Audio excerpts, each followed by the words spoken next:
Здравствуйте! Вы смотрите программу «Актуальное интервью», в студии Надежда Саханская. В 2021 году в Якутии восстановлены права 480 дольщиков. Из 14 недостроенных объектов в едином реестре проблемных осталось 6 домов. Как восстанавливаются права обманутых дольщиков, расскажет гостья студии Наталья Чусовская, генеральный директор Фонда Республики защиты прав граждан участников долевого строительства. Наталья Гаврилевна, здравствуйте. Здравствуйте. На начало 2022 года оставалось еще 7 недостроенных объектов. Скажите, сколько людей числится в списках обманутых дольщиков? Действительно, в прошлом году, в 2021 году, была проведена очень активная работа по восстановлению прав дольщиков. Из 14 объектов, которые были включены в единый реестр проблемных объектов, было исключено 8. Из них 3 объекта были достроены, то есть завершены строительством, введены в эксплуатацию, и дольщики получили свои долгожданные квартиры. По 5 объектам федеральным фондом дольщикам были выплачены компенсации.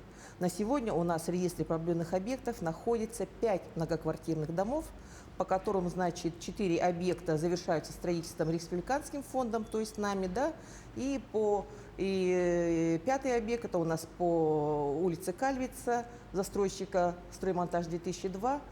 По данному объекту принято решение о выплате компенсации. На сегодня уже 153 дольщика получили денежные выплаты. Вы сами отметили, что была проведена активная работа. Безусловно, восстановить права обманутых дольщиков – это процесс не такой простой. Скажите, как он поэтапно проходит?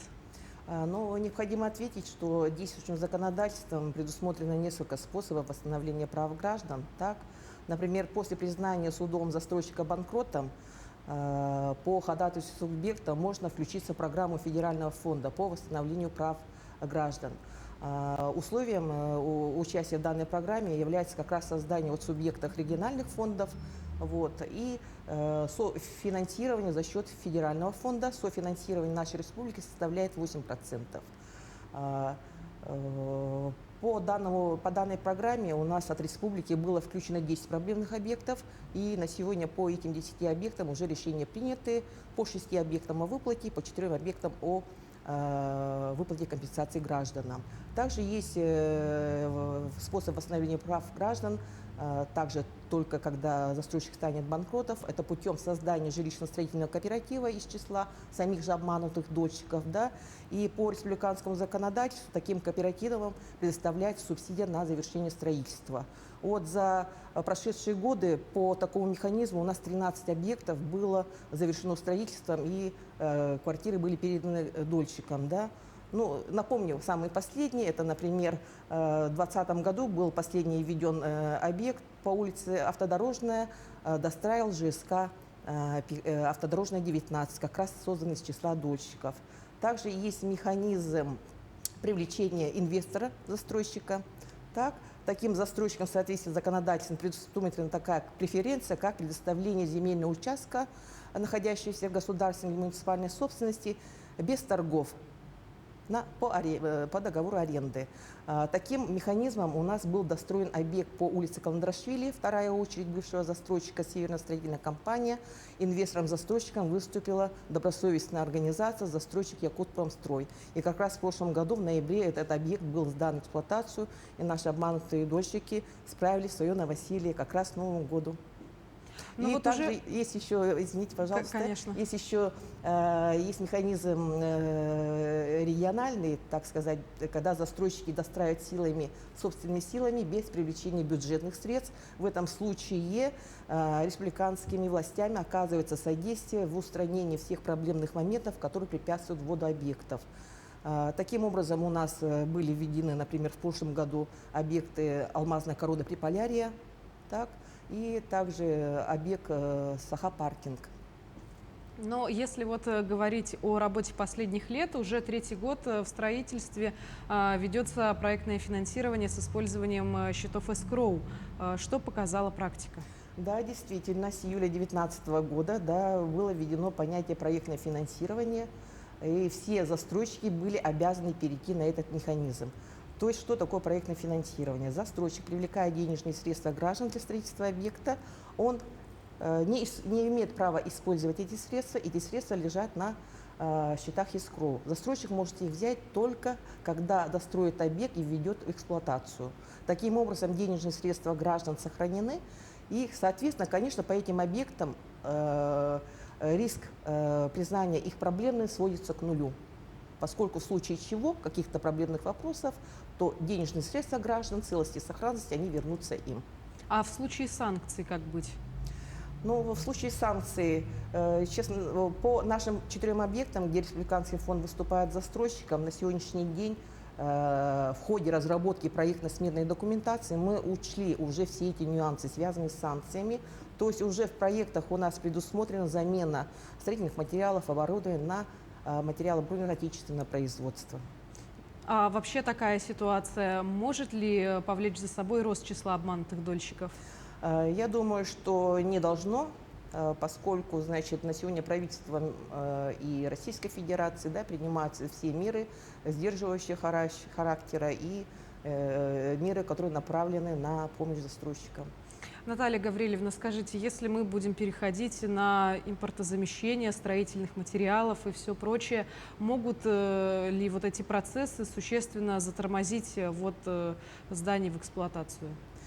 И повторюсь, что по нашим объектам это существенное влияние не окажет, поскольку еще повторюсь, что правительством и Российской Федерации принимаются меры.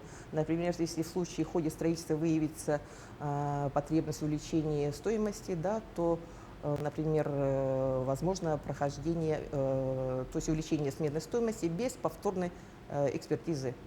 То есть облегчаются условия для деятельности застройщиков.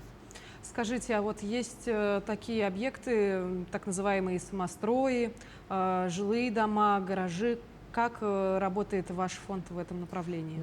На сегодня действующее законодательство регулирует только вопросы в отношении обманутых граждан, которые заключали договора долевого участия по 214 федеральному закону. Так, те граждане, которые пострадали от недобросовестных действий застройщиков, по объектам, которые строились без разрешения на строительство, либо на земельных участках, не предназначенных для строительства многоквартирных домов, к сожалению, на сегодняшний день законодательных мер нет. Но в конце прошлого года, в октябре месяце, правительством республики было принято постановление номер 414, согласно которому определен порядок формирования и введения регионального реестра граждан, которые как раз пострадали при строительстве самостроев. Да, то есть объектов, которые строились без разрешения строительства. Для чего этот порядок? Это необходимо для того, чтобы понимать, какое количество граждан у нас пострадало и какую стоимость ущерба нанесено данным гражданам. Для того, чтобы разработать какой-то механизм восстановления прав граждан, мы должны понимать, сколько граждан и на какую сумму, чтобы определить источники финансирования, потому что любой нормативно-правовой акт носит с собой финансовое обоснование. Давайте поговорим, наверное, о самом волнующем объекте, который расположен на улице Кальвица. Как там продвигалась работа по восстановлению прав обманутых дольщиков? Ведь было порядка 160 квартир. Да, это очень сложный объект, поскольку изначально, когда данный объект включался в программу федерального фонда, он имел строительную готовность 60%, и, соответственно, мы рассчитывали в перспективе, что этот объект будет достроен. Но в конце прошлого года было принято решение об изменении правил, принятия решения наблюдательным советом. Если стройготовность составляет менее 80%, то решение о финансирование завершения строительства не может быть принято.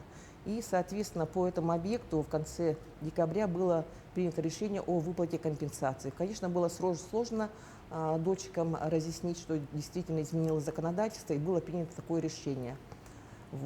Но на сегодня уже 156 граждан из числа дольщиков получили денежные компенсации.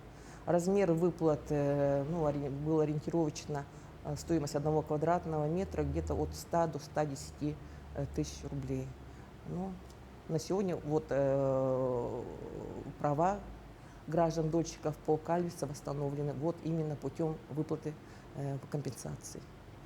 А можете ли вы прокомментировать ситуацию с объектом, который расположен по улице Лизы Чайкиной? Ведь там тоже сгорело здание с Да. мансарды. Как раз этот объект у нас является примером вот, объекта, который строился в отсутствии разрешения на строительство на земельном участке, который был предназначен для строительства индивидуального жилого дома, а на этом земельном участке построили многоквартирный жилой дом. И граждане вступили в долях. Как раз вот гражданам, которые были как обмануты, да, вот именно в этом объекте, да, необходимо как раз включиться вот региональный реестр пострадавших граждан, так, для того, чтобы потом разрешить их вопросы, определить механизм восстановления их прав. Еще необходимо отметить, что по объектам самовольного строительства все-таки, почему они появились? Они все-таки появились в результате бесконтрольного, да,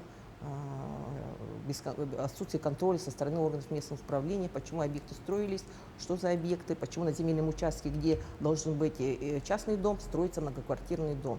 И, соответственно, как бы ответственность тоже должна ложиться на органы местного управления. И поэтому как бы от республики было предложение на федеральные органы о том, чтобы включить вопросы местного самоуправления, да, в закон 131, о том, чтобы вопросы именно пострадавших граждан по самовольным объектам, да, все-таки возлагались на органы местного самоуправления. Но ведь человек, который вступает в долевое строительство, он иногда не знает, куда он вступает, как не попасть на уловку мошенников, как не стать обманутым дольщиком. На сегодня, значит, есть единая информационная система жилищного строительства. Она у нас общедоступная. С любого места можно зайти и на всю Россию можно посмотреть, какие есть новостройки. Если объект есть в этой информационной системе, то можно смело вступать в долевое строительство по этому объекту. Почему? Потому что именно в этой информационной системе дается вся информация о застройщике, об объекте, о том, что застройщик строил, какие объекты, в срок ли он сдавал, да, то есть вся информация о самом застройщике, об его учредителях и так далее, все есть в этой информации.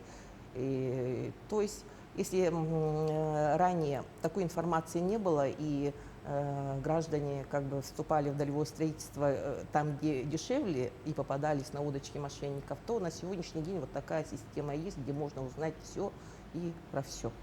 На самом деле это достаточно удобная мера. Благодарю вас, Наталья Гаврилевна, за то, что стали гостьей нашего интервью. Возможно, после просмотра нашей с вами беседы многие сделают для себя необходимые выводы. Ну а я напомню, вы смотрели программу «Актуальное интервью». Берегите себя. До встречи.